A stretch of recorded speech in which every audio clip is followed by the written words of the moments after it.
Okay so ये first class है अपनी सीए इंटरमीडिएट की इस बैच के लिए एंड इस फर्स्ट क्लास में I would like to share with you कि सीए इंटर फाइनेंशियल मैनेजमेंट में क्या स्कोप है, क्या करिकुलम है, क्या पेपर पैटर्न है और कैसे आपको प्रिपेयर करना है।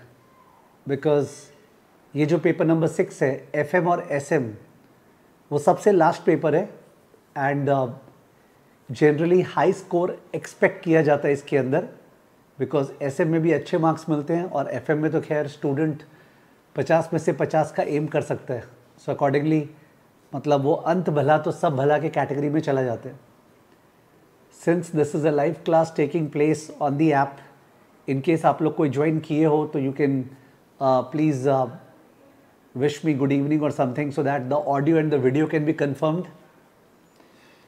Yes please, audio video confirmation के लिए revert कीजिएगा. So we have a good evening message from Snehal Agarwal, from Kritika, from Meet, from Rahul, from Avantika, Rohit, Yash अब बहुत स्पीड से आ रहा है। सो ठीक है, चलो good evening. So I hope the audio and the video are fine. Okay, तो tell me something, आप लोग का एग्जामिनेशन कब ड्यू है? जो लोग अभी लाइव बैच कर रहे हैं, when are there examinations due?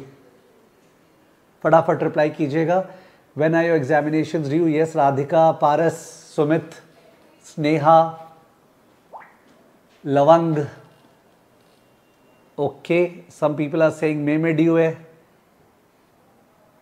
Okay, मे में सबसे ज़्यादा मे का रिप्लाई आ रहा है, यश का, प्रियांक, प्रियंका मे में, सबका मे में ड्यू है जो ऐसा दिख रहा है। ऋषभ,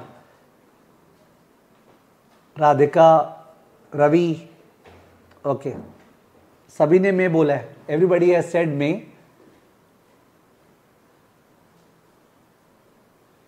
ओके परफेक्ट, चलिए। सो मैं सबका नाम नहीं ले पाया, please don't mind the same, ठीक है। जिन कुछ का नाम लिया they are representative of the whole. So May में एग्जाम ड्यू है and we are standing in the month of November, ठीक है। नवंबर के इनफैक्ट एंड में खड़े हैं, तो दिसंबर से लेके आप गिन सकते हैं मार्च तक, दिसंबर, जनवरी, फरवरी, मार्च, ठीक है। बिकॉज अप्रैल को गिना नहीं जाता है। If the exams are in May, April is a month जहाँ पे आपको पूरा का पूरा रिवाइज करना पड़ेगा। तो दिसंबर, जनवरी, फरवरी, मई, केवल 4 मंथ है आपके पास, ठीक है। और एक चीज़ और बता दो, आप लोग में से कौन बोथ ग्रुप दे रहा है, कौन एक ग्रुप दे रहा है? यस प्लीज़, आप लोगों में से कौन बोथ ग्रुप दे रहा है, कौन ग्रुप 2 दे रहा है, और किसका एग्जेम्पशन वगैरह है और केवल एफएमएसएम दे रहा है?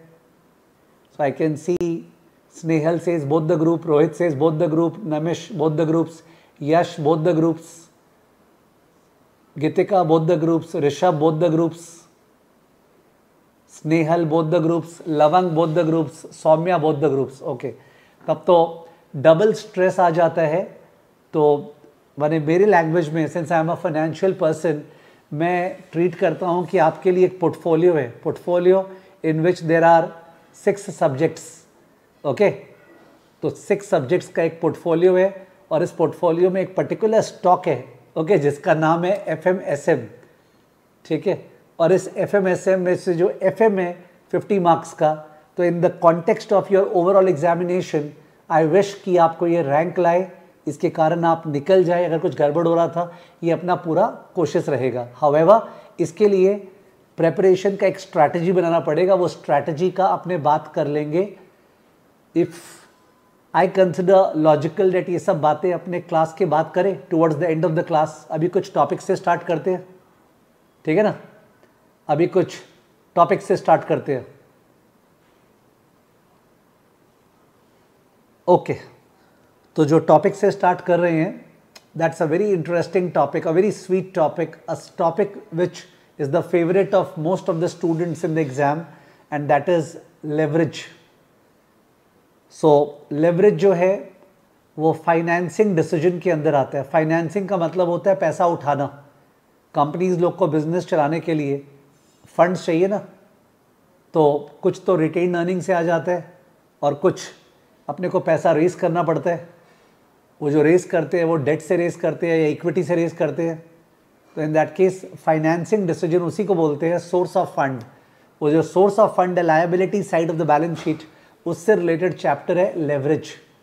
As I said to some students who are asking other doubts like Rishabh कि अपने ड्यूरेशन ऑफ द क्लास या फिर क्लास कैसे कैसे कंप्लीट होगी, कैसे आपको पढ़ना है, एग्ज़ाम का पैटर्न क्या है, कैसे आप हाई स्कोर कर सकते हैं, कैसे आप फाइनेंस का बेस स्ट्रॉन्ग कर सकते हैं for a wonderful career in financial markets, इन सब का बात towards the end of the class करते हैं। ठीक है ना। तो होप अभी इस टॉपिक के अंदर कंटिन्यू करते हैं। तो लेवरेज जो है फाइनेंसिंग डिसीजन से रिलेटेड है। Okay, let's start writing. तो I am showing you the screen show कर रहा हूँ and we start writing. The topic is financing decisions, leverage। Okay, ये चैप्टर का नाम है। अब लेवरेज को समझने के लिए I straight away have a case study for you. Here is the case study, let's have a look at it. तो ये केस स्टडी है, मैं बड़ा स्क्रीन कर रहा हूं, आपको पूरा दिखाई देगा।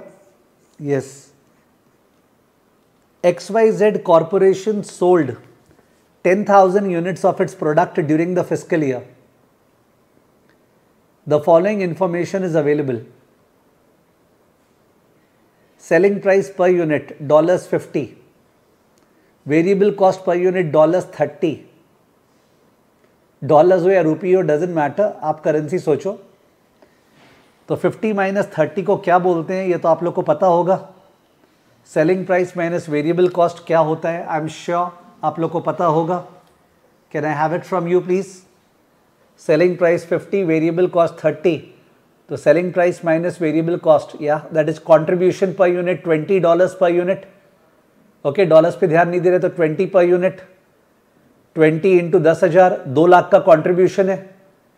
20 इंटू 10,000, 2 लाख का कॉन्ट्रीब्यूशन है। Excess of sales over variable cost. Total operating fixed cost 1 lakh. Operating fixed cost इसका मतलब रेंट, डेप्रिसिएशन, ये सब 1 लाख है। तो 2 लाख में से 1 लाख लेस किए तो आ गया ऑपरेटिंग प्रॉफिट और EBIT। 2 लाख माइनस 1 लाख तो ऑपरेटिंग प्रॉफिट आ गया EBIT 1 lakh. Okay, 2 lakh minus 1 lakh तो 1 लाख जो बचा वो ऑपरेटिंग प्रॉफिट EBIT, बिकॉज अभी तक इंटरेस्ट वगैरह लेस नहीं किए हैं तो इट इज ऑपरेटिंग, अभी तक फाइनेंशियल मैटर नहीं आया है। Long term loan amount 2 lakh का लोन लिया हुआ है at an interest rate of 5%। तो what is the interest expense? 2 lakh का लोन लिया हुआ है at an annual interest rate of 5%। What is the interest expense? Yes please, 2 lakh का लोन है 5% इंटरेस्ट रेट पे, तो what is the interest expense? 10,000 interest expense है। तो EBIT 1 लाख आया था, उसमें से इंटरेस्ट लेस करेंगे 10,000 तो 90,000 बचा PBT। ओके, 90,000 बचा अपना PBT, profit before tax, PBT। Tax rate 30% है, तो टैक्स रेट अगर 30% है तो आफ्टर टैक्स प्रॉफिट 70% हो गया। टैक्स रेट अगर 30% है तो आफ्टर टैक्स प्रॉफिट 70% हो गया, जिसको पैट बोलते हैं।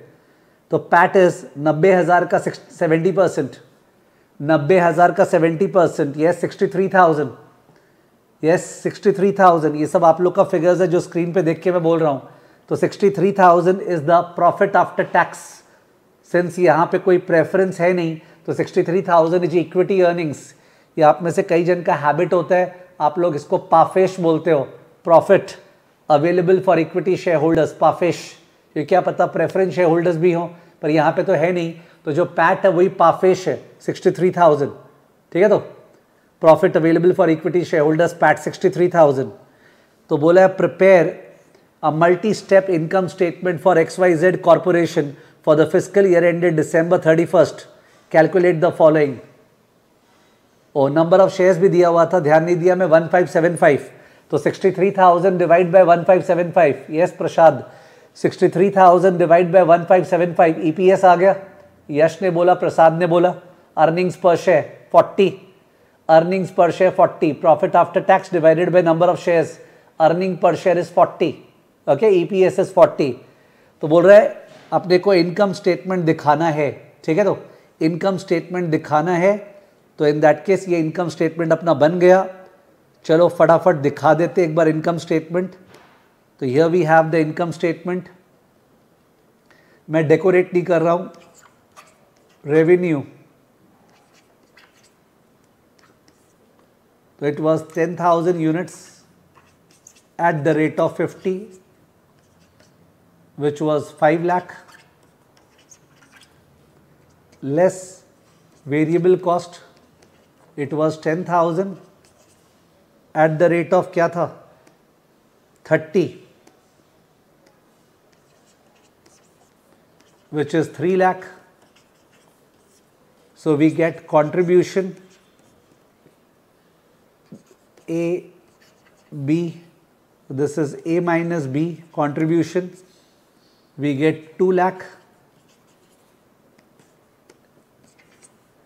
ऑपरेटिंग फिक्स्ड कॉस्ट 1 लाख दिया हुआ था, इसमें रेंट डेप्रिसिएशन वगैरह आ गया, लेस किए तो we get the operating profit which is also called EBIT, which is C minus D, that comes to 1 lakh. Interest expense, which was 5% of 2 lakh, it was 10,000. So we get PBT, which is 90,000. I'm not showing the tax. We get PAT at the rate of 70%, 63,000. We have EPS, which is PAT divided by number of shares, which is 63,000 by 1575, which is 40. So this is the income statement, which is nothing new for you. Okay, this is the income statement. Verbally कर लिए थे, एक बार लिख के भी हम लोग कर लिए। ऑब्वियसली हम लोग अकाउंट्स नहीं कर रहे हैं, ना हम लोग कॉस्टिंग कर रहे हैं, बट फाइनेंशियल मैनेजमेंट में अकाउंट्स, कॉस्टिंग और सारे डिसिप्लिन्स काम आते हैं। All disciplines are used in financial management, ठीक है। तो आई थिंक ये मैंने जो फटाफट लिखा है इस पर किसी को इशू नहीं होगा, बिकॉज वर्बली डिस्कस किए थे, it was smooth for everyone. तो this is the income statement. अब ये इनकम स्टेटमेंट मैंने क्यों बनाया? इनकम स्टेटमेंट इसलिए बनाया because I wanted to discuss 2 or 3 things with you. Look at it carefully. जब क्वांटिटी, ये जो क्वांटिटी है, जब ये चेंज होगा तो EBIT पे क्या फर्क पड़ेगा? अगर ज्यादा माल बेचेंगे तो ऑब्वियसली EBIT बढ़ेगा, अगर कमती माल बेचेंगे तो EBIT गिरेगा। आप लोग को दिख रहा होगा, 10,000 के बदले 11,000 यूनिट लेंगे तो EBIT ज्यादा आएगा, और 10,000 के बदले 9,000 यूनिट लेंगे तो EBIT कम आएगा। Goes without saying. तो इन दोनों के बीच में इलास्टिसिटी निकालना चाह रहे हैं। Elasticity, elasticity word CA foundation से ही सुना होगा। We want to calculate the elasticity of EBIT with respect to quantity. Ceteris paribus, ceteris paribus का तो मतलब याद होगा CA फाउंडेशन से, अदर फैक्टर्स रिमेनिंग कांस्टेंट। इसका मतलब EBIT will also change if selling price changes, 50 change होता है, या variable cost per unit changes, या ऑपरेटिंग फिक्स कॉस्ट चेंजेस, तब भी EBIT चेंज होगा। पर उन तीनों को कांस्टेंट मान रहे हैं, तो price will remain at 50, variable cost will remain at 30 और operating fix cost will remain at 1 lakh. अगर ये तीनों चीज चेंज नहीं होंगे तो केवल क्वांटिटी, सेल्स वॉल्यूम के चेंज होने से EBIT कितना परसेंटेज रिएक्ट करेगा, that's elasticity. Please convey your response, are you okay with it? Quantity के 1% चेंज होने से EBIT कितना परसेंट चेंज होगा, दैट इज इलास्टिसिटी। जैसे अपने डिमांड में पढ़ते थे कि प्राइस के 1% चेंज होने से क्वांटिटी डिमांडेड कितना परसेंटेज चेंज होगा, that was elasticity of demand. वहां पे इनवर्स रिलेशन था, यहाँ पे डायरेक्ट रिलेशन है। क्वांटिटी ज़्यादा बेचेंगे तो ईबीआईटी बढ़ेगा, क्वांटिटी कम बेचेंगे तो ईबीआईटी गिरेगा। वो इलास्टिसिटी निकालना चाह रहे हैं और उस इलास्टिसिटी को बोलते हैं डिग्री ऑफ ऑपरेटिंग लेवरेज, या some people only call it operating leverage. Operating leverage, why the word operating? Operating because operating profit का इलास्टिसिटी निकाल रहे हैं। Why the word leverage?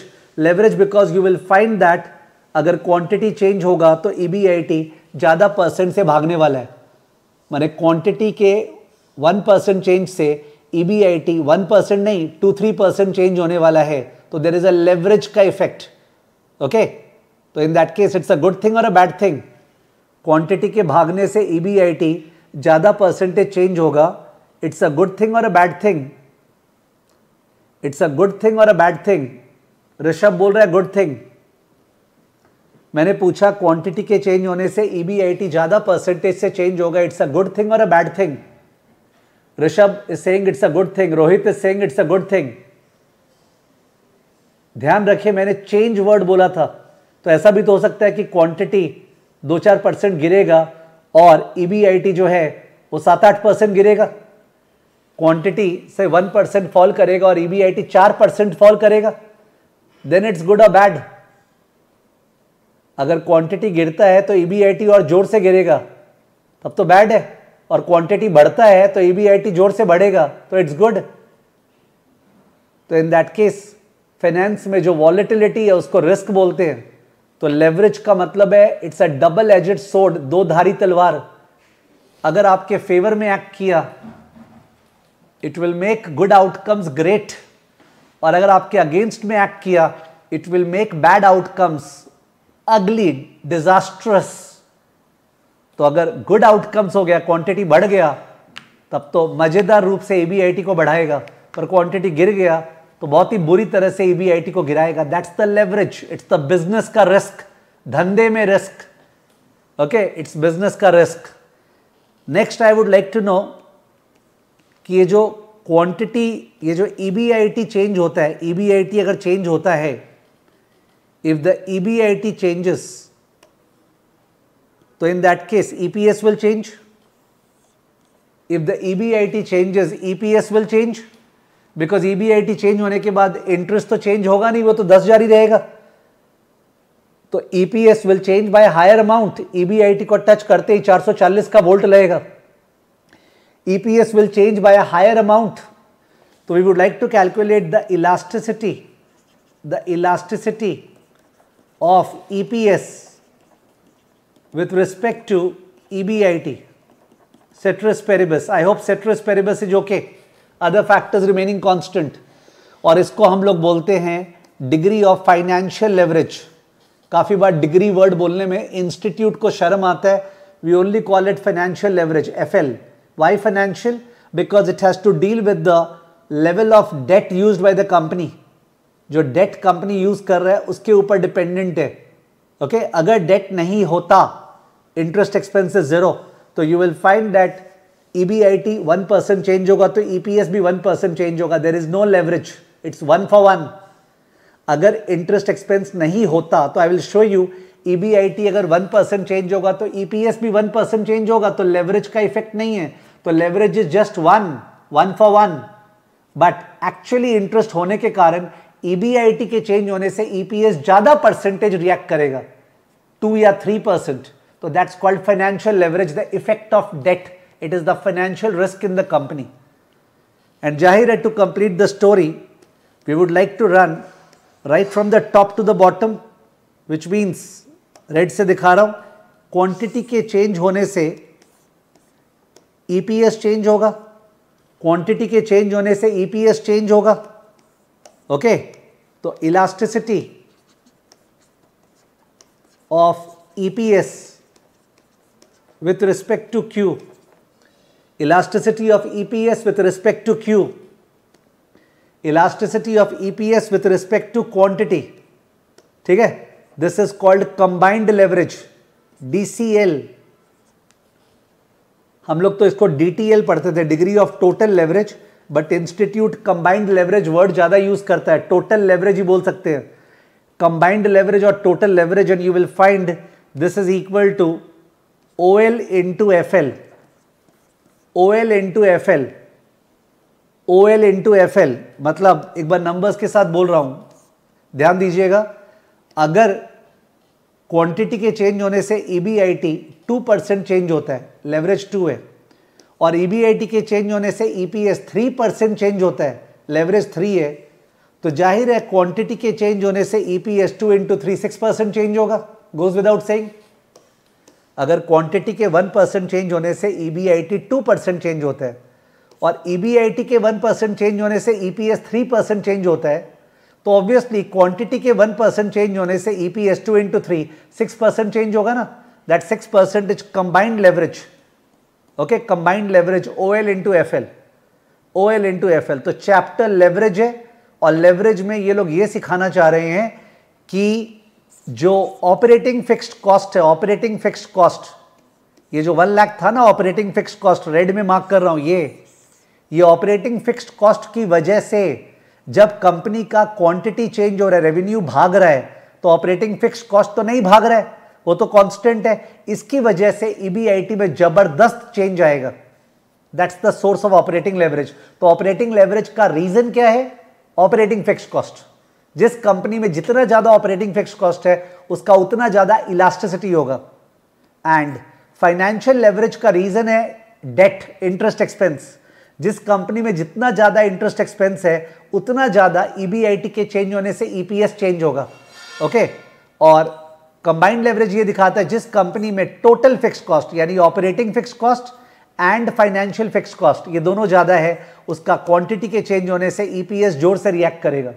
Okay, that is combined leverage. Okay, that is combined leverage. Of course जिन्होंने पहली बार कर रहे हो तो it will take time to digest the same, अपने को समय देना पड़ेगा सम्स में और बोलने में, ठीक है। बट ये एक ब्रॉड पिक्चर था, this was a broad picture. Okay, this was a broad picture. I hope you don't mind me sharing that a company, a pharmaceutical company by the name of Wockhardt, I don't know if you have heard the name, एक pharmaceutical company है जिसका नाम है वोकार्ट। तो वोकार्ट का इस quarter में, ये जो क्वार्टर एंड हुआ ना, जुलाई अगस्त सितंबर, ये जुलाई अगस्त सितंबर वाले क्वार्टर में इस कंपनी का जो रेवेन्यू है वो 7% बढ़ा, 7%, और इसका जो EPS है वो 49% बढ़ा। इसका जो रेवेन्यू है वो करीबन 7% बढ़ा और इसका जो EPS है वो 49% बढ़ा। तो what is the elasticity? 7% revenue बढ़ा और EPS 49% बढ़ा, तो व्हाट इज द इलास्टिसिटी? 49/7 है ना। 7% चेंज होने से 49% चेंज हुआ, तो 1% से इफेक्ट क्या हुआ? 49/7 इक्वल टू 7। तो वोकार्ट का जो कंबाइंड लेवरेज है वो 7 है। व्हाई? बिकॉज वोकार्ट में जो ऑपरेटिंग फिक्स्ड कॉस्ट है और जो डेट है वो काफी हाई है। तो जब सेल्स चेंज हो रहा है वोकार्ट का, वोकार्ट को कुछ ड्रग्स मिला था, उसको पेटेंट मिला है कुछ एंटीबायोटिक्स का, ओके, उसको ड्रग मैन्युफैक्चर हुआ है, तो वो ड्रग मैन्युफैक्चर होने से उसको पेटेंट मिल गया US के द्वारा, तो उसका सेल्स जोरों से बढ़ गया पर उसका कॉस्ट वही रह गया। सेल्स जोरों से बढ़ गया तो वेरिएबल कॉस्ट बढ़ा, पर जो फिक्स्ड कॉस्ट सेम रह गया, इंटरेस्ट सेम रह गया, इसकी वजह से उसका प्रॉफिट भाग गया। ठीक है, तो इन द लास्ट 1 year और सो वोकार्ट का share price has gone up from levels of 300 two levels of around 1300। 300 से 1300 एक साल में शेयर का दाम मूव किया है। तो this is real life financial markets. जो लोग शेयर मार्केट में हैं और जो लोग बढ़िया से रिसर्च कर रहे हैं, they will use the leverage that we are studying in this chapter for the purpose of forecasting company का अर्निंग्स का परसेंटेज चेंज। ठीक है ना। Does that mean that मैं हर क्लास में शेयर मार्केट का बात करने वाला हूं? नो, बट मैं कभी कभी बीच में जरूर हिंट दूंगा जिससे जो बंदा बुद्धिमान है उसको रिएक्शन मिले कि ये सब काम आने वाला है। ठीक है ना। अभी तो एग्जाम में काम है, फिर रियल लाइफ में काम है। ठीक है। ऑपरेटिंग लेवरेज, सेल्स के चेंज होने से EBIT कितना भागेगा, याद कैसे रहेगा? Operating leverage, operating profit. Financial leverage, operating profit के भागने से EPS कितना भागेगा। कंबाइंड लेवरेज, सेल्स के चेंज होने से EPS कितना भागेगा। ये 3 तरह का लेवरेज है, ये 3 तरह का लेवरेज है, ठीक है।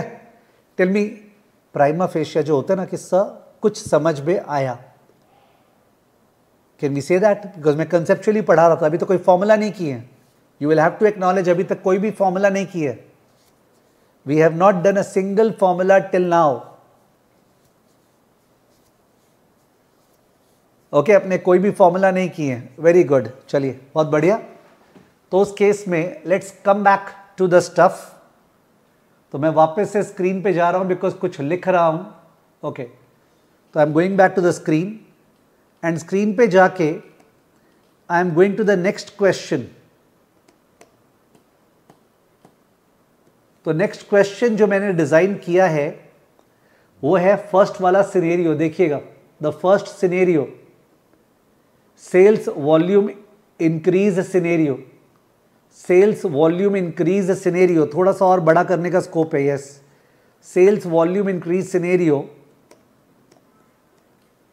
If sales volume increase by 10%, ceteris paribus, all factors remaining constant, calculate the percentage change in EBIT and EPS।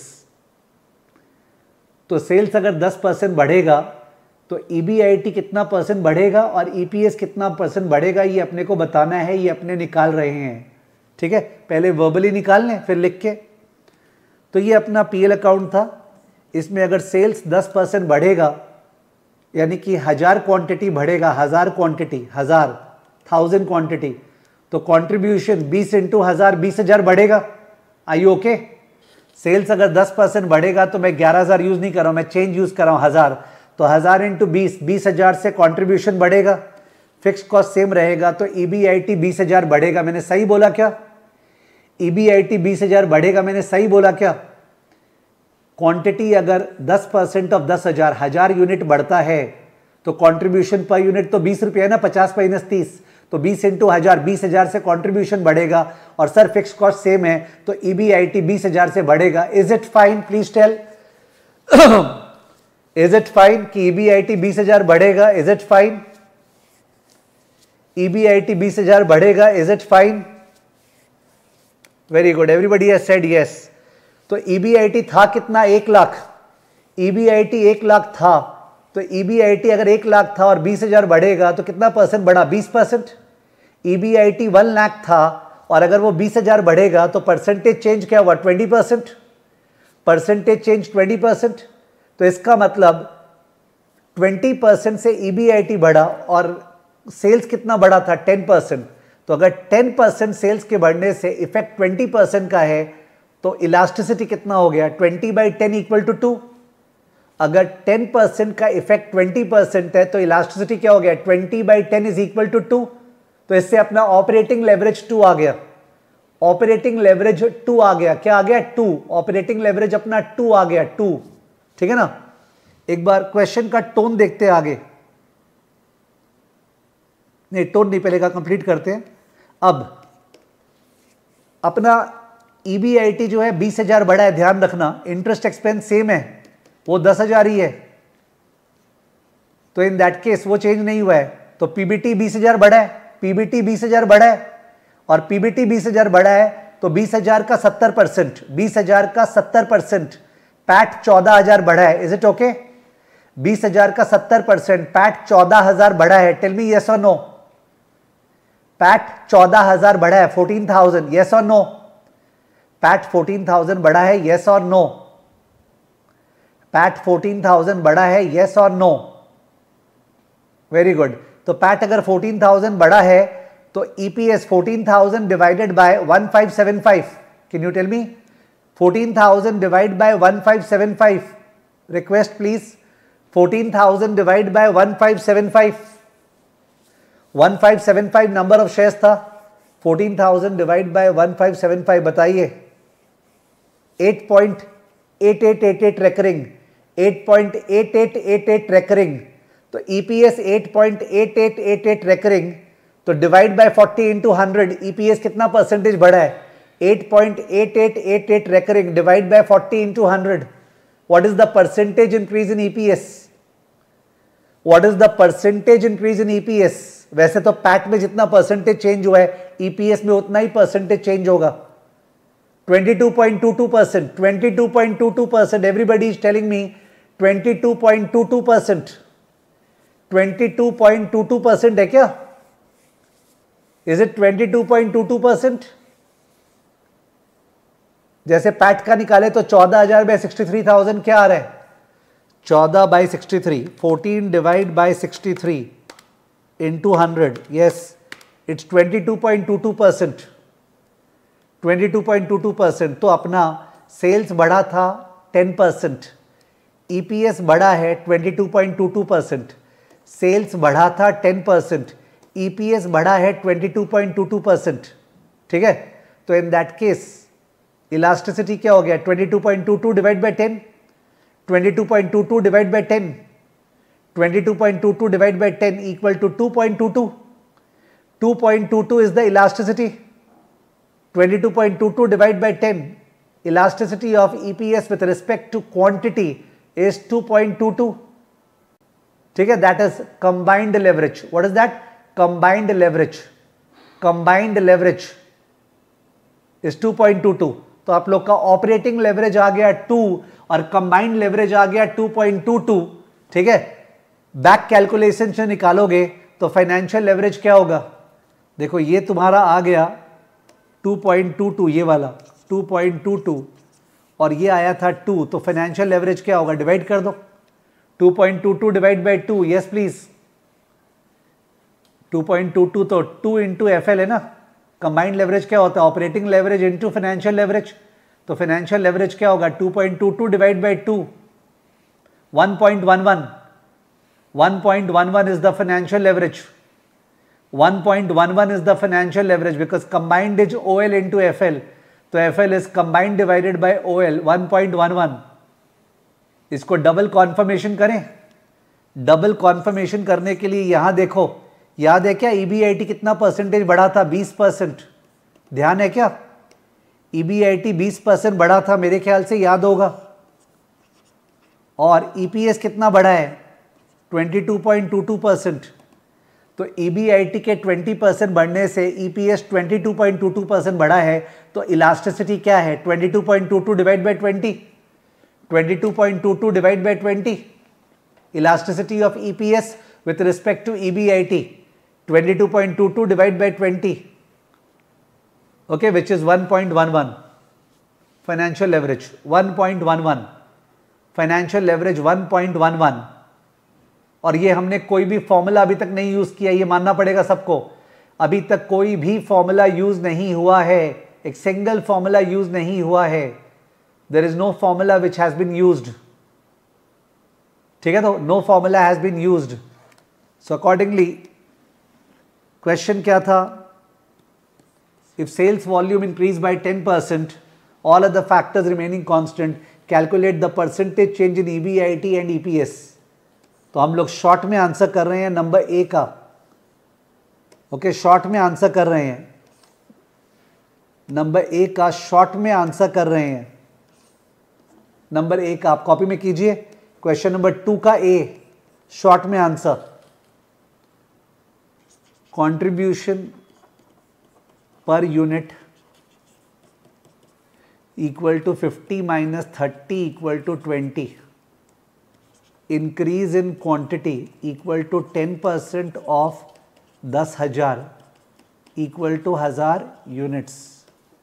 Therefore, increase in contribution equal to 20 into 1,000 equal to 20,000. Therefore, increase in EBIT equal to 20,000. Increase in PBT equal to 20,000. Tax rate 30%. Increase in PAT equal to 20,000 into 0.7, 14,000. Increase in EPS equal to 14,000 divided by 1575 equal to 8.89 approx.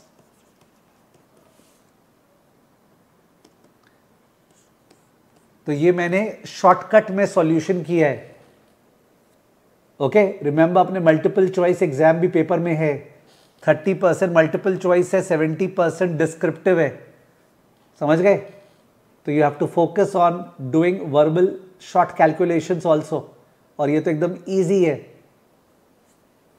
Contribution 20 रुपया था, 1000 unit बढ़ा तो 1000 into 20, 20,000 से contribution बढ़ा, EBIT बढ़ा, PBT बढ़ा, पर PAT बढ़ा 20,000 का, पोस्ट टैक्स 14,000, तो EPS बढ़ा 14,000 बाय नंबर ऑफ शेयर्स 8.89। तो अकॉर्डिंगली यहाँ 20,000 जहाँ लिखे वहाँ लिख रहे हैं परसेंटेज इंक्रीज EBIT में 20,000 divide by 1 lakh into 100 which is 20%, और परसेंटेज इंक्रीज EPS में is 8.89 recurring divided by 40 which is 2.22%, sorry 22.22%, 22.22%। किसी का भी अगर कुछ मिस हो गया तो रोज क्लास का जो नोट्स है ना वो ड्राइव में शेयर होगा और टेलीग्राम चैनल में भी शेयर होगा। ड्राइव में शेयर होता है तो ड्राइव में क्या क्यूमुलेटिवली आप देख सकते हैं, और टेलीग्राम चैनल में भी शेयर होगा। और रोज का जो क्वेश्चंस अगर एक्स्ट्रा हुआ जो अपने बुक में नहीं है, जो मैं नया बनाया क्वेश्चन, तो वो क्वेश्चन भी ड्राइव में अपलोड होता है। ड्राइव का लिंक वगैरह सब आप लोग को दे दिया गया है, फर्दर कम्युनिकेशंस भी और हो जाएगा, तो चिंता की बात नहीं है कुछ मिस हो गया तो लिखते समय, ठीक है ना। सो 22.22% ये 20% सही है। ये पूछा था, तो क्वेश्चन पूछा था calculate the percentage change in EBIT and EPS, निकाल लिए। EBIT में परसेंटेज चेंज 20% हुआ है, EPS में 22.22% हुआ है, ठीक है ना। Question B, compute the elasticity of EBIT with respect to sales volume, तो वो आया 20/10 2, and state what this elasticity is called, operating leverage. If there is a direct formula to calculate this elasticity, provide the formula and recalculate the elasticity। तो पहली बार formula का जिक्र कर रहे हैं। किसा ये सब ठीक है जो आपने बताया कंसेप्चुअली, बट इसका कोई फॉर्मूला है क्या ऑपरेटिंग लेवरेज निकालने का? तो यस है, एंड वो एग्जाम के लिए बहुत बहुत इंपॉर्टेंट है। बट किसी को मन में लगता है ना फॉर्मूला को फेस पे थ्रो कर दिए, तो इसलिए इस तरह से लॉजिकली पहले लिखा के फिर निकाले तो बढ़िया लगता है। वैसे ही सेम चीज EPS का पूछ रहा है, ठीक है। सो अपने सेकेंड पार्ट का आंसर लिख रहे हैं, सॉरी ठीक है कोई बात नहीं है, 2 का B, 2 का B। सो 2 का B में इलास्टिसिटी बोला है EBIT का विथ रिस्पेक्ट टू Q, तो वो क्या होता है percentage change in EBIT divide by percentage change in Q, तो 20 डिवाइड बाय 10 इक्वल टू 2, यही आया था अपना, क्योंकि क्वांटिटी जो है 10% बढ़ा था और EBIT 20% बढ़ा, 2। बोला इसका कोई नाम है क्या? This is called OL। ये लोग OL ही बोलते हैं, आप DOL बोल सकते हो। मैंने तो अपने बुक्स वगैरह में डिग्री ऑफ ऑपरेटिंग लेवरेज पढ़ा हुआ है आज तक मास्टर्स के कोर्सेज में, पर ये लोग OL बोलते हैं, ऑपरेटिंग लेवरेज। ऑपरेटिंग लेवरेज का डायरेक्ट फॉर्मूला ऑपरेटिंग लेवरेज का डायरेक्ट फॉर्मूला जो कि भर भर के काम आएगा, फॉर्मूला है contribution divide bye EBIT। This is the formula, operating leverage का डायरेक्ट फॉर्मूला। सर ये फॉर्मूला डिराइव कैसे हुआ है? सर ये फॉर्मूला डिराइव कैसे हुआ है? ये फॉर्मूला कैलकुलस से डिराइव हुआ है। जो ऊपर में परसेंटेज चेंज इन EBIT में परसेंटेज चेंज इन Q है, उसमें डेरिवेटिव यूज होगा। ओके, तो डेरिवेटिव यूज होगा तो फॉर्मूला कैलकुलस से डिराइव हुआ है। सर क्या वो आप दिखा सकते हैं? आपको आता है? 100% दिखा सकते हैं, पर क्या वो मैं दिखाने वाला हूँ? नो सर, बट मैं इंटरेस्टेड हूँ, मेरे को कैलकुलस आता है, I wanted to know the derivation. आप चैट GPT में जाके लिख देना please show the derivation of this formula OL equal to this, तो वो कैलकुलस वाइज डेरिवेशन दिखा देगा, 3-4 स्टेप में हो जाता है। बट मैं वो डाइवर्जन नहीं करने वाला हूँ because I am not teaching actuarial science. Okay, contribution by EBIT. Contribution क्या था, कोई बताओ अपना कंट्रीब्यूशन क्या था? जो अपने इनकम स्टेटमेंट बनाए थे उस पर कंट्रीब्यूशन क्या था? Waiting for you, Namish, Prasad, Ravi, Geetika, Prashant. Yes please, contribution क्या था? ओके, रवि बोल रहा है कंट्रीब्यूशन था 2 लाख। और ईबीआईटी क्या था? ईबीआईटी स्नेहा बोल रही है 1 लाख। तो 2 lakh by 1 lakh is equal to what? 2। 2 lakh by 1 lakh is equal to 2। ठीक है, तो जो इतना लॉजिक वगैरह कर रहे थे, अल्टीमेटली जाके ऑपरेटिंग लेवरेज का इजी फॉर्मूला है contribution divide by EBIT. Formula derive किससे हुआ है? कैलकुलस से हुआ है। Interested? You may use chat GPT for checking the derivation.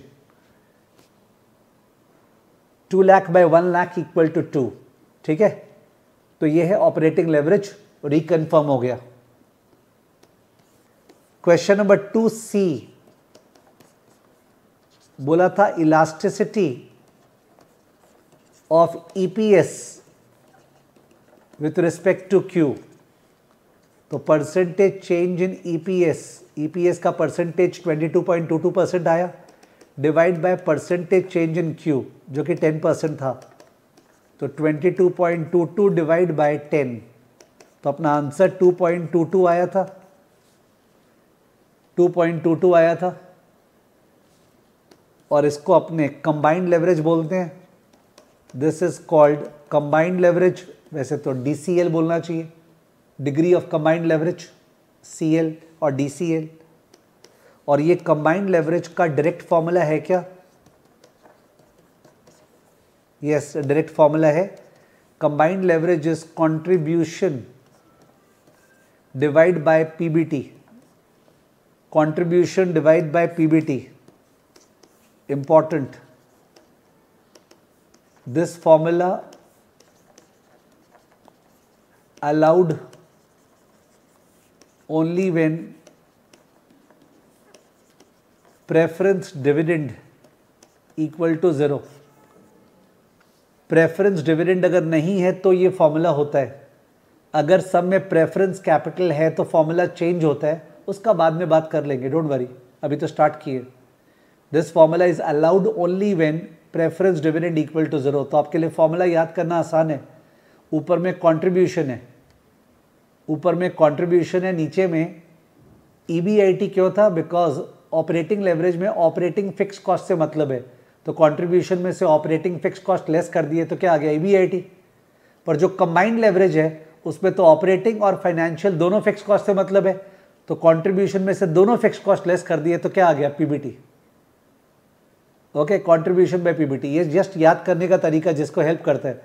एक बार रिपीट करूं फॉर्मूला को बैठाने का तरीका। सर आपने बोला ना लेवरेज फिक्स कॉस्ट की वजह से होता है, तो जो ऑपरेटिंग लेवरेज है वो तो ऑपरेटिंग फिक्स कॉस्ट की वजह से होता है।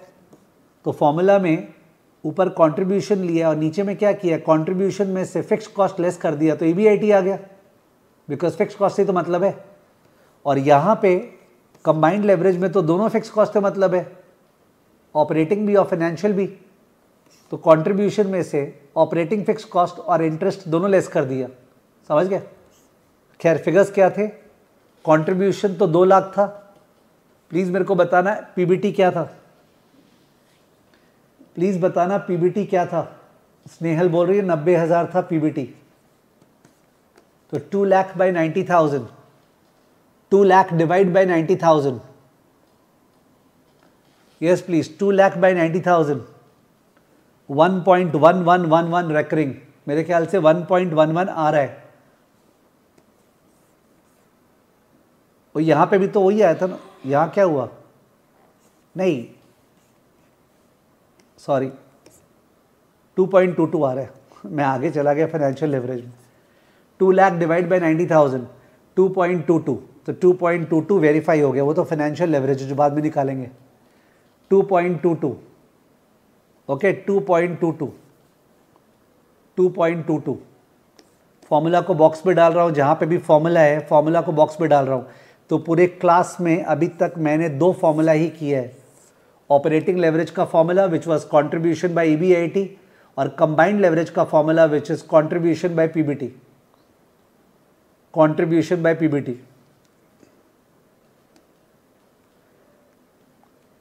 ये सब हो गया। अब थर्ड क्वेश्चन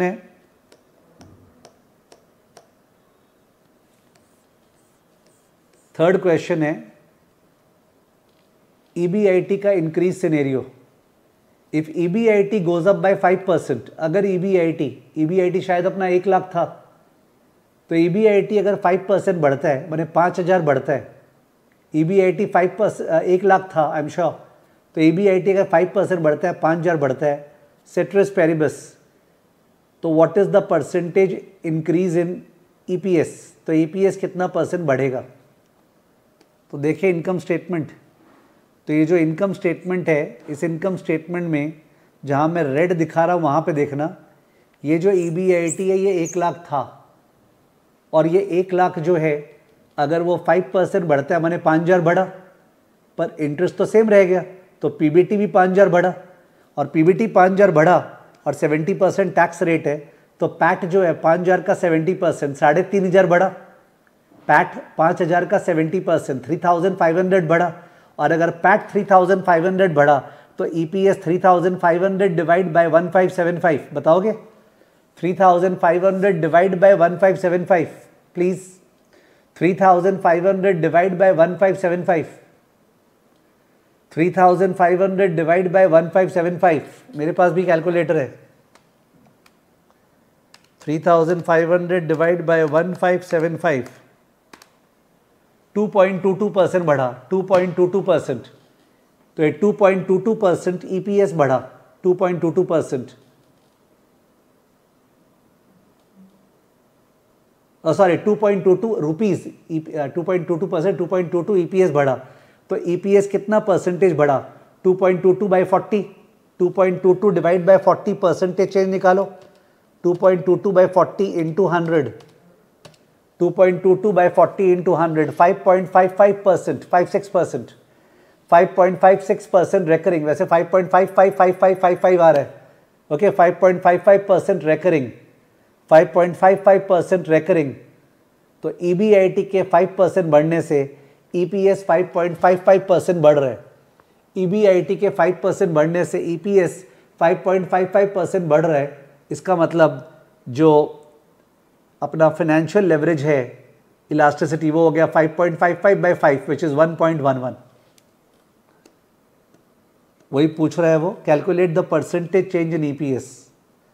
फिर बोल रहा है compute the elasticity of EPS with respect to EBIT and state what this elasticity is called.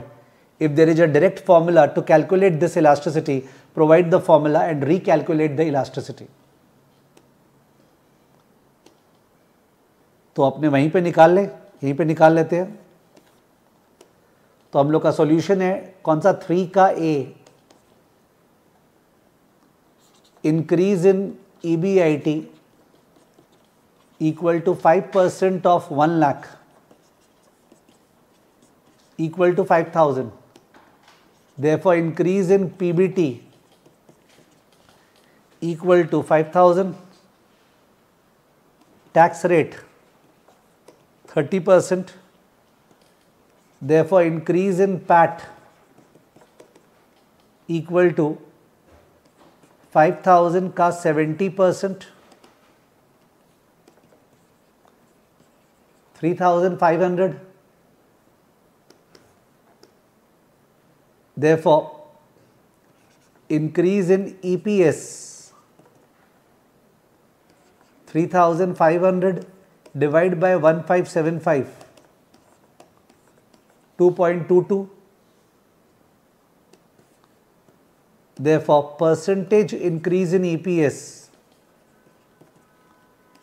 is 2.22 by 40, 5.55% recurring,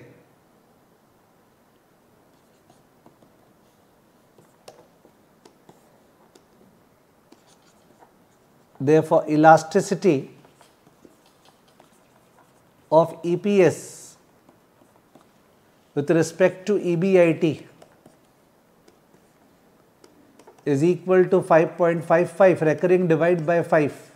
नहीं पहले लिख दूँ, elasticity of EPS with respect to EBIT equal to percentage change in EPS divide by percentage change in EBIT equal to 5.55 divided by 5 equal to 1.11. 1.11 और एक minute, first part जो था ना 3 का ए आंसर 5.55 पे ख़त्म हो गया, ये 3 का बी स्टार्ट हो गया इलास्टिसिटी से।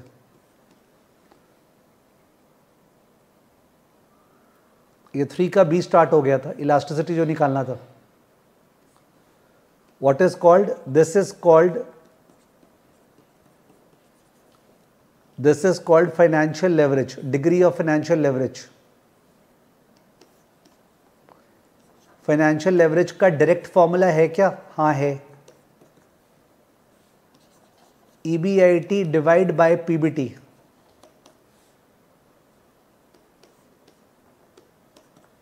तो EBIT अपना 1 लाख था और PBT अपना 90,000 था।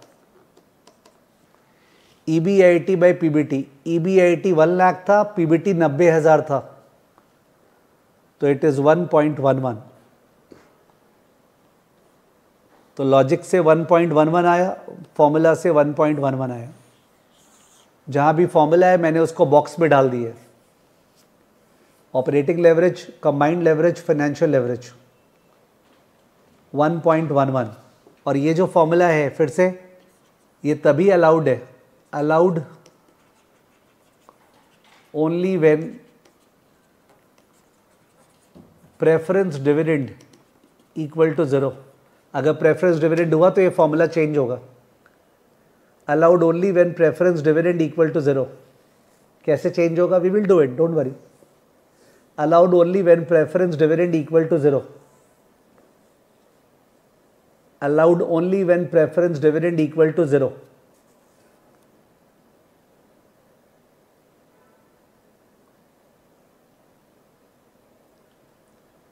ठीक है,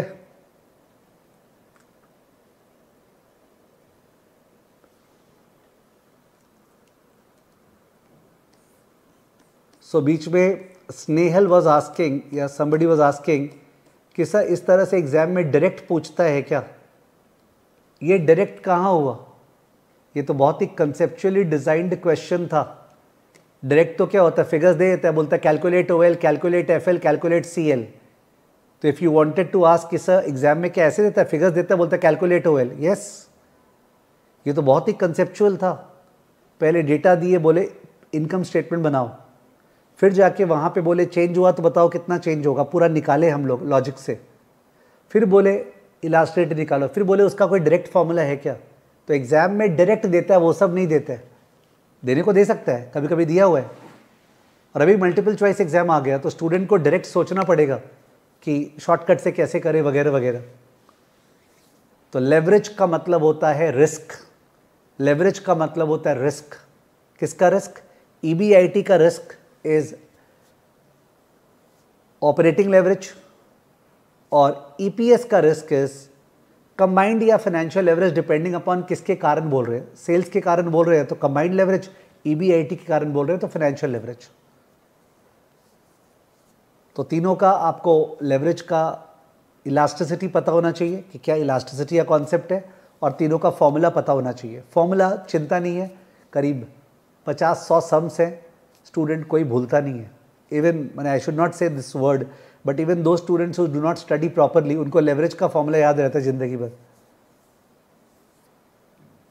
तो इस एग्जाम्पल से अगर किसी का बेस नहीं था तो a thought has been created. ठीक है, जो मैं सॉल्यूशन यहाँ डाल रखा हूँ वो सॉल्यूशन आप देखेंगे बहुत ज़्यादा कॉम्प्रिहेंसिव है। किसी को ऐसा है ना कि सर थोड़ा सा धीरे धीरे समझ में नहीं आया, तो सॉल्यूशन बहुत ही कॉम्प्रिहेंसिव है।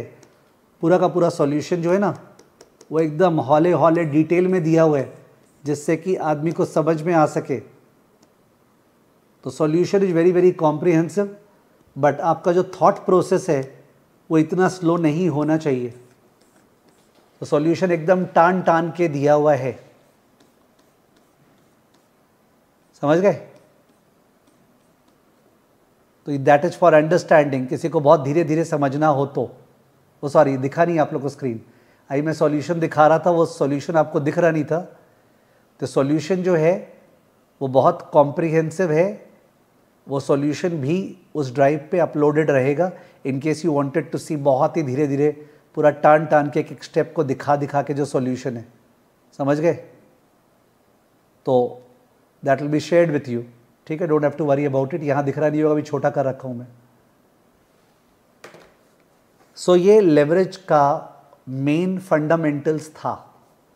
सम्स में तो बहुत सारा वेरिएशंस होगा, बट अगर बोले ना सर लेवरेज का क्रक्स इलास्टिसिटी, लेवरेज का फॉर्मूला वो यही था। इसी के ऊपर 50 सम्स दिए हुए, ओके? इसी के ऊपर 50 sums, 100 sums are given, and पागल के जैसे स्टूडेंट करते जाते हैं, बिकॉज क्या करें, सबको मार्क्स चाहिए।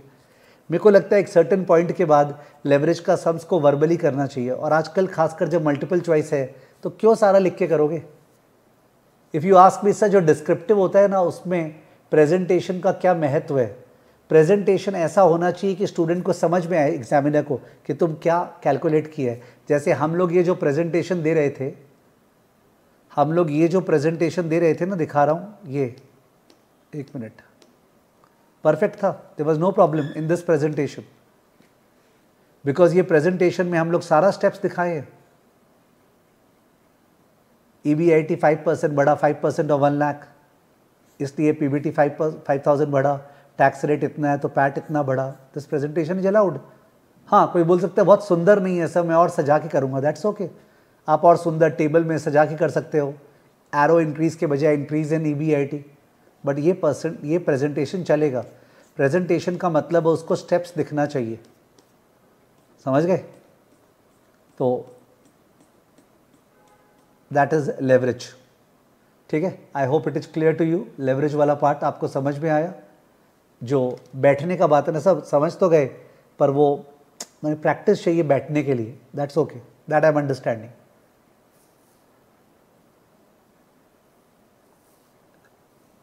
सही है? Okay, now let us talk about other aspects now, okay? बाकी एस्पेक्ट्स के बारे में बातचीत कर लेते हैं, और वो एस्पेक्ट्स को लिखते भी जाते हैं बीच में, because in case you forget, ठीक है? तो चलिए लिखते भी जाते हैं एस्पेक्ट्स को और बात भी कर लेते हैं।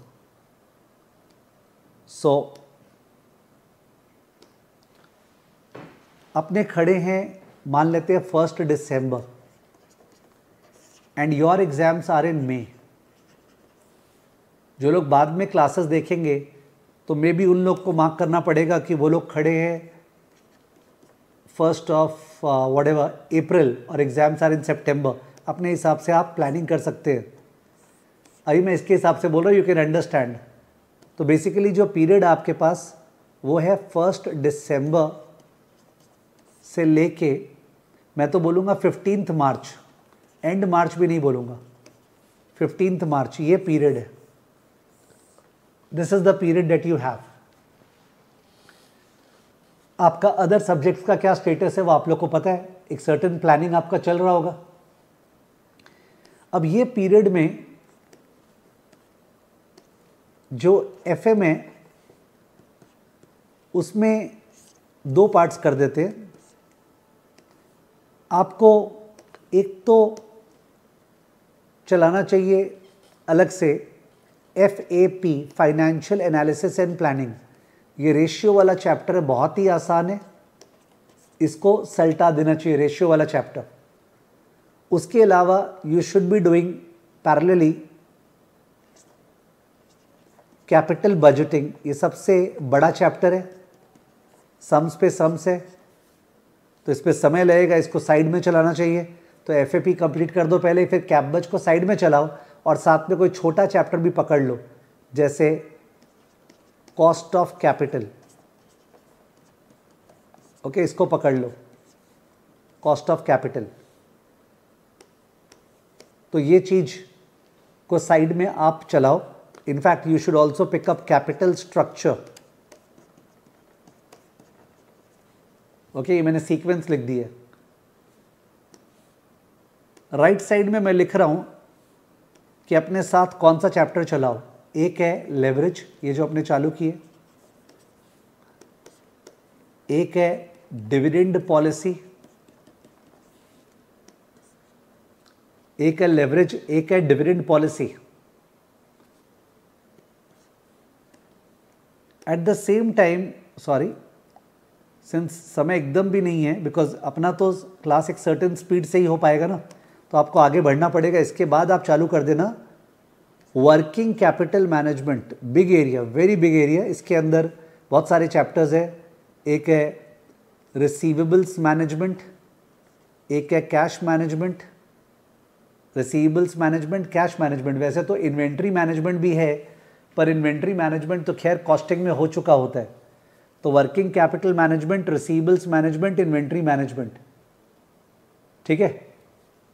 तो ये आपको जो लेक्चर्स दिए हुए हैं उनसे तेजी से करना चाहिए, तेजी से. ठीक है ना. तेजी से आपको ये वाले लेक्चर्स करने चाहिए.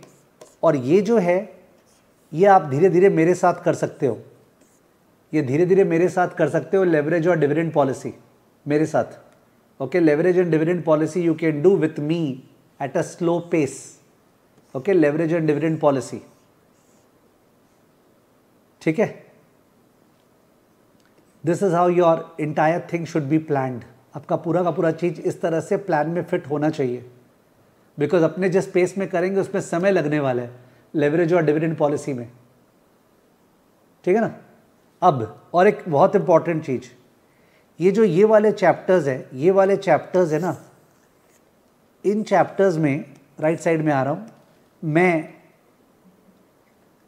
आपको रिदम देने के लिए, जोश देने के लिए इसमें क्वेश्चन सॉल्विंग क्लासेस लूंगा. ओके, कैपिटल बजटिंग का, एफएपी का, कॉस्ट ऑफ कैपिटल का क्वेश्चन सॉल्विंग क्लासेस, जिसके अंदर रीसेंट पेपर्स,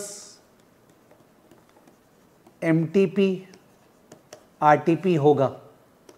रीसेंट का मतलब क्या हो गया?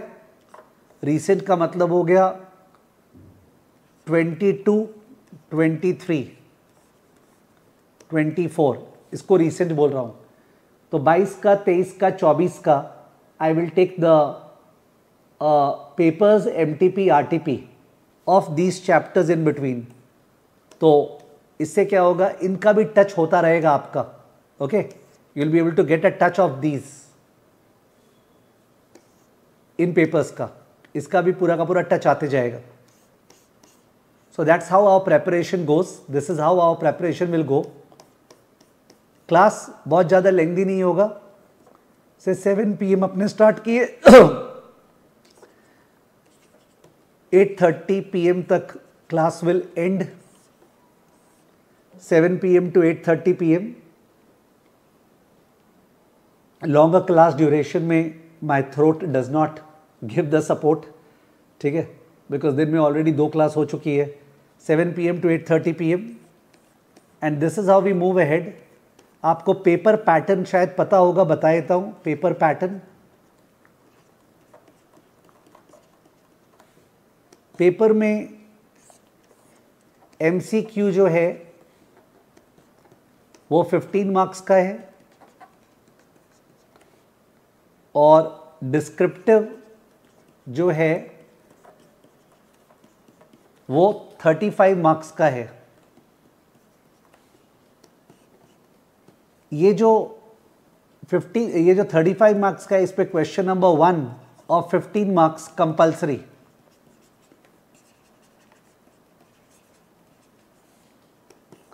एंड 2, 3 and 4 में से you have to do any 2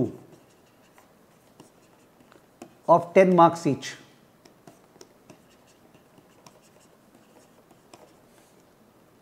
अब ठीक से सुनना. 15 नंबर का MCQ है, 35 मार्क्स का डिस्क्रिप्टिव है क्वेश्चन नंबर 1 कंपलसरी है, 2, 3, 4 में से 2 ठो करना है। ये जो क्वेश्चन नंबर 4 है ये थियरी होता है, थियरी। तो अगर कोई पूछे कि सर थियरी मेरा करने का मन है तो मैं कितने मार्क्स का एक्स्ट्रा थियरी कर सकता हूं? 10 मार्क्स का थियरी एक्स्ट्रा कर सकता हूं। बट ज़्यादातर मेरे ख्याल से लॉ, ऑडिट और क्या बोलते हैं एसएम करने के बाद शायद थियरी का मन ज़्यादातर लोग का नहीं करता होगा। तो you can leave this and then you have possibly 3 number का थियरी पूरे पेपर में। 1 नंबर का यहाँ पे थियरी आएगा, 1 मार्क का थियरी, एक तो मल्टीपल चॉइस, और एक 2 मार्क्स का थियरी यहाँ पे कहीं पे आ जाएगा, 2 मार्क्स का थियरी। तो टोटल में कंपलसरी थियरी जो है वो 3 मार्क्स का है। You can understand, compulsory theory 3 marks का है। पूरा का पूरा 47 मार्क्स का पेपर जो है वो प्रैक्टिकल है, पूरा पेपर प्रैक्टिकल है। 50 में 50 लाना एकदम पॉसिबल है, 50 में 50 लाना एकदम पॉसिबल है। और उसके लिए क्वेश्चन सॉल्व करना है, कॉन्सेप्ट लेके क्वेश्चंस लिख लिख के सॉल्व सारा का सारा नहीं करना है। क्वेश्चन सारा का सारा लिख के नहीं सॉल्व करना है। एक बार रिदम आ जाए तो वर्बली सॉल्व करना है, रफ में सॉल्व करना है, very important. I don't know बाकी टीचर्स का भी यही ओपिनियन है क्या बाकी सब्जेक्ट्स में, मेरे को ये नहीं पता, आप शायद फीडबैक दे सकते हैं। बट मेरे ख्याल से जब आपने एक टॉपिक का कुछ क्वेश्चंस कर लिया, आपके बैठ गया है, तो फर्दर क्वेश्चंस लिख के नहीं करना चाहिए, रफली और वर्बली करना चाहिए। इससे 2 फायदा, नंबर 1 टाइम बचेगा, नंबर 2 रिदम आएगा, और एक फ़ायदा आप मल्टीपल चॉइस में और ज़्यादा स्ट्रांग होगे। तो लेवरेज का कुछ क्वेश्चंस किए, 3, 4, 5, 6, 7, अब लगा यार वही तो चल रहा है, वही OL equal to this, FL equal to this, CL equal to this, तो कितना कर लें? पागल थोड़ी है जो 100-150 क्वेश्चन करते रहेंगे। तो मेरे को लगता है स्मार्ट स्टूडेंट जो है स्मार्ट स्टडीज करेगा, और वो एक बार रिदम आने के बाद सिमिलर क्वेश्चंस को लिख के नहीं करेगा। एग्जाम में this is not an accounts paper, okay. यहाँ पे आपका प्रेजेंटेशन जो भी चलेगा, फैला हुआ टेबल, पैराग्राफ जो भी है, प्रोवाइडेड उसको दिखे तुम क्या कर रहे हो, उसको दिखना चाहिए। Transparency has to be there, ठीक है। So remember this, I think many people are making the mistake. वो लोग सजा सजा के कॉपी बना रहे हैं, मैं उस फेवर में नहीं हूँ। I am not of that particular category. मेरे ख्याल से वो समय टैक्सेशन और बाकी सब्जेक्ट्स में दिया जा सकता है जो आप सजाने का समय यहाँ पे फालतू का दोगे, okay. Decorative copy not required. आपका हैबिट ही उस तरह से है तो अलग बात है, ठीक है। तो आज के क्लास में हमने लेवरेज समझ लिया है। ये वाला क्वेश्चन को प्लीज़ ठीक से एक बार देख लेना, और अपने फिर थर्सडे के क्लास में लेवरेज का प्रैक्टिस कर लेंगे। और उस दिन मैं होमवर्क दूंगा, करीब 10 होमवर्क दूंगा, वो 10 होमवर्क लिख के कर लेना। एंड बिलीव मी, उसके बाद के क्वेश्चन सारे के सारे वर्बली करने चाहिए, क्योंकि 5-7 क्वेश्चन अपने साथ में कर लेंगे, 10 क्वेश्चन तुम कर लेना लिख लिख के, 15 क्वेश्चन हो गए, बाकी सब वर्बल। तो लेवरेज को जल्दी सल्टाना जरूरी है, ठीक है। बट प्लीज़ रिक्वेस्ट है, ये वाला जो एग्जाम्पल है जो दिया है पूरा, उसको ठीक से फॉलो कर लेना, ओके। फॉलो कर लेना का मतलब ये नहीं कि फालतू में डिटेल्ड सॉल्यूशन को फॉलो करना। डिटेल्ड सॉल्यूशन फालतू में टाना हुआ है, अपने स्टाइल में, जो वर्बल स्टाइल है उस स्टाइल में, ठीक है। तो मिलते हैं आपसे Wednesday 7 PM। We are meeting on Wednesday 7 PM for the second class of leverage.